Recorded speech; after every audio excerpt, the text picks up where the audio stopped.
Canal Pretes FC no YouTube, quero falar sobre a primeira rodada do Campeonato Brasileiro 2020. Mas antes, se você ainda não se inscreveu no canal, por favor, venha conosco, se inscreva no canal, espalhe aí para colegas, familiares, amigos, conhecidos, pessoas que gostam de esporte, que para nós vai ser um prazer muito grande contar com a presença de todo mundo por aqui. Me ajude a chegar aos 100 mil inscritos, que vai ser realmente algo maravilhoso, né? Receber aquela placa do YouTube para dividir com vocês. E ao final do vídeo, se vocês gostarem, deem like, por favor. Começou o Campeonato Brasileiro de 2020 na Série A. Então tivemos aí 6 jogos realizados, 4 jogos adiados. Então tivemos Fortaleza 0, Atlético Paranaense 2, Coritiba 0, Inter 1, Sport 3, Ceará 2, Flamengo 0, Atlético Mineiro 1, Santos 1, o Bragantino 1 e tivemos Grêmio 1, Fluminense 0. Adiados por causa de decisões estaduais: Corinthians e Atlético Goianiense, Palmeiras e Vasco da Gama, Botafogo e Bahia, porque Palmeiras e Corinthians na final do Paulista, o Bahia na final do Baiano. E tivemos também o adiamento de Goiás e São Paulo, jogo marcado, e só não saiu porque o Goiás teve 10 jogadores contaminados com Covid-19, com os resultados saindo na manhã deste domingo. Então, realmente uma situação muito complicada. E aí a CBF se perdeu totalmente e deixou que o São Paulo fosse ao estádio, São Paulo com jogadores uniformizados dentro de campo, e o jogo foi adiado, faltando 1 minuto para começar a partida, com o Goiás escalado, mesmo cheio de jogadores reservas e de categorias de base. Então, quando deu o exame positivo dos atletas, já tinha que ter sido adiado antes do meio-dia, para evitar qualquer tipo de confronto e complicação, entendendo a situação. Todo mundo sabe que hoje o Brasil vive uma situação muito complicada. O vírus está espalhado pelo país. Então a situação realmente é dura, difícil, e a CBF precisa estar em sintonia com os laboratórios que ela tem credenciados aí, laboratórios credenciados para os exames, né, de Covid-19. Então, na maioria não tem dado problema, mas já deu problema da Federação Paulista com o Hospital Albert Einstein no jogo Red Bull Bragantino e Corinthians, antes do jogo, e agora esse problema com Goiás e São Paulo. E isso, evidentemente, colocou assim um grande ponto de interrogação na postura da entidade em relação à segurança do jogo, porque o protocolo determinado pela CBF ele foi votado e aceito por todos os clubes. Então, quando o presidente do Goiás, Marcelo Almeida, que é médico, diz que é um absurdo, que está tudo errado, ele mesmo concordou com o protocolo. Aí é jogar para a torcida também. Aí é jogar para a torcida. E ao mesmo tempo o São Paulo também não foi solidário ao Goiás. Deveria ter sido. Antes do jogo já tentar em comum acordo. Os dois times, as duas diretorias, os dois presidentes entram em acordo. A gente vai adiar o jogo, não vamos jogar por causa disso.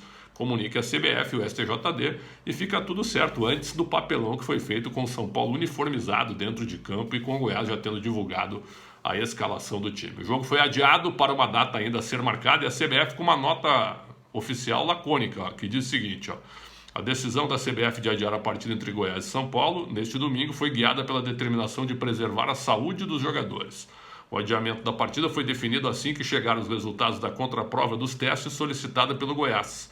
A contraprova confirmou a contaminação dos atletas que havia sido detectada no exame realizado pelo Hospital Albert Einstein, contratado pela CBF, cujo resultado chegou ao conhecimento do clube e da entidade somente neste domingo pela manhã, em função de um problema de logística do operador dos exames. É um problema.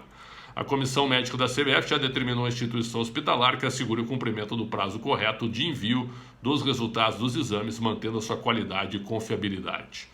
A diretoria de competições da CBF informará oportunamente a nova data para a realização da partida entre Goiás e São Paulo.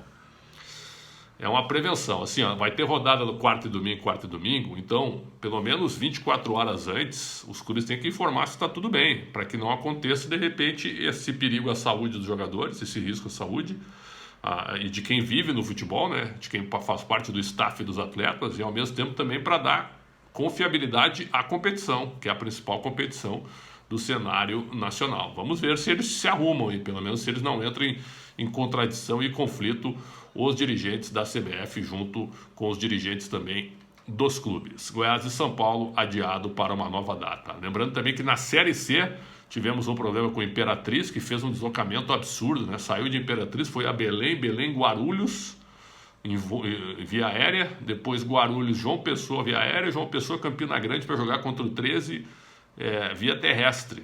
E aí teve 9 jogadores contaminados e o jogo foi adiado. Então, se a CBF tem logística e tem dinheiro para ajudar grandes clubes da Série A a fretar aviões, com um acerto com uma companhia aérea, tem que ajudar também os clubes da Série B e da Série C, senão esse tipo de coisa que aconteceu aí vai ocorrer a todo momento. O CSA teve 7 jogadores contaminados, mesmo assim entrou em campo e ainda acabou ganhando do Guarani, mas não é o mais correto, não é o ideal.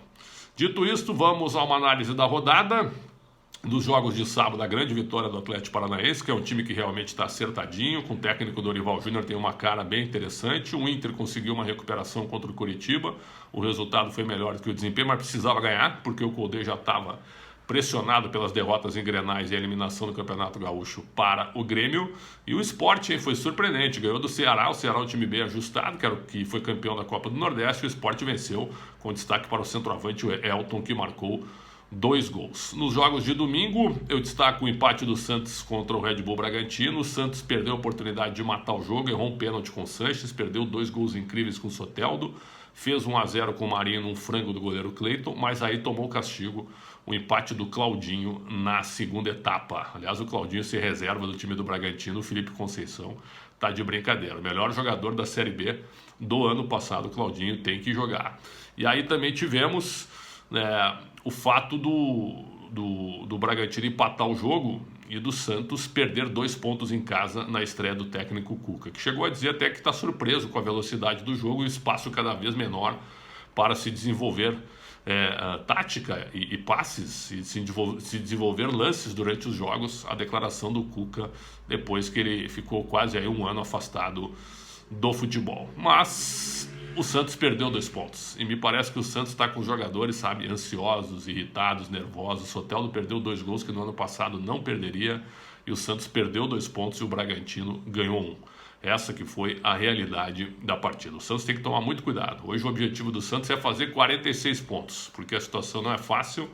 O clube precisa de pelo menos 102 milhões de reais para custo só do departamento de futebol com os jogadores até o final do ano, além, é claro, do resto de logística, da comissão técnica, de uma série de coisas. Inclusive até o Gesualdo Ferreira, que tem uma coluna no jornal A Bola em Lisboa, ainda saiu criticando o presidente Pérez, que ele não foi corajoso em manter o trabalho, elogiou muito o William Thomas e também os meninos que o Santos está preparando para lançar, mas que ficou chateado pela forma como ele foi dispensado, depois, é claro, de uma tentativa de volta do trabalho normal após a retomada do futebol. Você sabe que eu fui um crítico também da saída do Gesualdo. Não adianta só mudar técnico se essa gestão temerária continuar comandando o Santos. O Grêmio ganhou do Fluminense 1-0, bem mais time do que o Fluminense. O Fluminense é um time duro, físico, sem muitas ideias. O Odair me parece que falta pelo menos algumas atitudes mais interessantes para deixar o time mais leve. E aí ele teve Nenê e Fred juntos, e aí não dá. O Fred totalmente estático, engolido pelo Jeromel e pelo Kahneman. O Fluminense ainda teve uma oportunidade no fim para empatar o jogo, mas antes o Grêmio perdeu 3, 4 chances. Então o Grêmio ganhou e ganhou poderia ter ganho até por mais, vitória consolidada e tranquila do Grêmio. E para fechar, dos 6 jogos, a vitória do Atlético Mineiro sobre o Flamengo 1-0. E aí a gente vê claramente que o Atlético tem um treinador que fará o time jogar bola, que pode repetir a campanha que o Santos fez com o Sampaoli em 19, quando foi vice-campeão para o Flamengo.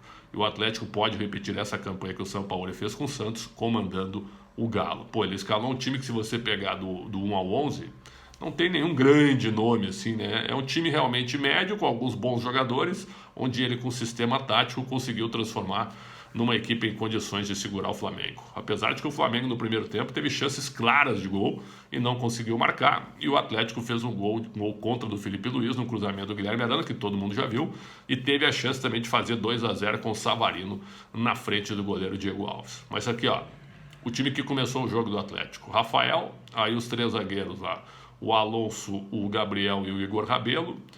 Aí o Guga na ala direita, Guilherme Arana na esquerda, Alain, Franco e Natan, e na frente Savarino e Marquinhos. Time absolutamente comum, sem nenhum grande nome, um time tático, time marcador, um time bem escalado e bem armado pelo seu treinador. Na mão de outro técnico, eu não sei se esse time teria, por exemplo, algum sucesso. Aí depois o Keno entrou o volante Jair para melhorar o meio, que estava perdendo o meio também. Aí entrou também o Marrone, que fez uma boa jogada, mas tu pega o elenco do Atlético Mineiro, é um elenco absolutamente normal para a realidade do futebol hoje, mas que tem um grande treinador. E pelo lado do Flamengo, muita calma, estreia do Domenech Torrent, primeiro tempo, domínio do Flamengo, poderia ter feito 2-3, não conseguiu fazer, virou perdendo 1-0 e no segundo tempo muita ansiedade e algumas escolhas equivocadas do Torrent, que acabou sacando o Gerson, o Arrascaeta e o Everton Ribeiro, e encheu o time de atacantes. Ele terminou o jogo com Bruno Henrique e Vitinho, recuados, mais Michael, Gabriel e Pedro, avançados. E aí faltou um pouco de armação, abusando de bola aérea e tentando furar o bloqueio do Atlético, que só se posicionou na segunda etapa, segurando a vitória e segurando o resultado. Claro que o Flamengo ainda é franco favorito, é o melhor time e o treinador é bom. Só que as cobranças em cima dele serão as mesmas de quando o Flamengo realmente acabou sendo campeão com o Jorge Jesus. Toda a comparação vai ser em cima do grande trabalho que o Jorge Jesus acabou fazendo. E isso não é fácil para qualquer treinador que chegar ao Flamengo neste momento, tá certo? É isso, primeira rodada do Campeonato Brasileiro e sempre na medida do possível a gente vai trazer aqui análise de todas as rodadas para dividir isso com vocês. Canal Pretes FC no YouTube, sempre um prazer e uma honra conversar com todo mundo. Se vocês gostaram desse vídeo, deem like, por favor. Um grande abraço, saúde sempre e até a próxima.